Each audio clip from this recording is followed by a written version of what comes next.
Je suis conservateur adjoint au musée Paul Dupuy et Georges Laby de Toulouse.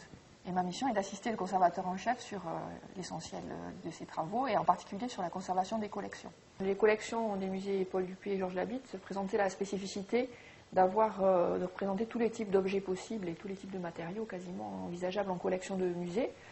La difficulté était donc de trouver des moyens d'optimiser le volume limité que nous avions dans le bâtiment et d'adapter vraiment les solutions de stockage aux différents types de collections. La société Brunzil nous proposait de stocker sur un rayonnage de double hauteur, un rayonnage mobile et électrique, ce qui nous permet sur une surface au sol très réduite d'avoir un volume de stockage très important. Les collections se répartissent entre des objets qu'on peut stocker à plat sur des étagères simples, mais également des collections textiles qui demandent des stockages en tiroir ou des stockages sur rouleau, des collections encadrées qui nous demandent d'avoir des grilles.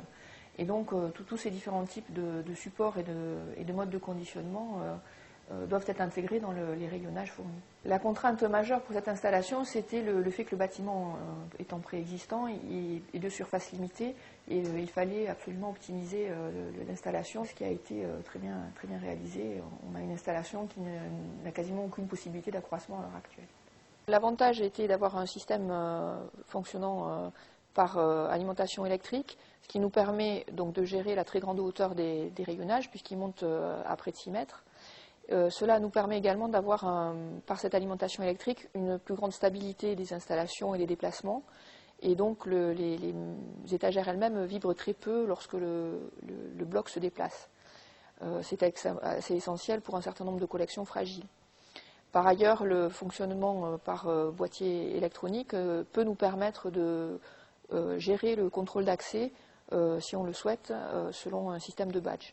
Une des réponses également techniques intéressantes sur notre installation, c'est que le bâtiment étant climatisé, je souhaitais qu'on ait une homogénéité climatique maximale à l'intérieur même des blocs.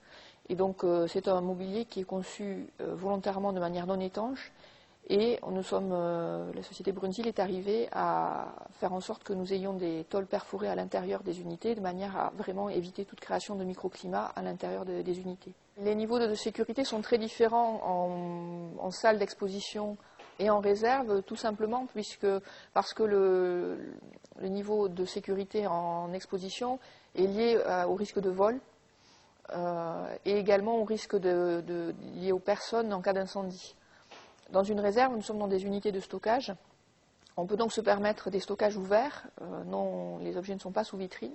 Alors ces solutions de stockage, comme je vous le disais, c'est très variable selon les types d'objets que l'on souhaite stocker.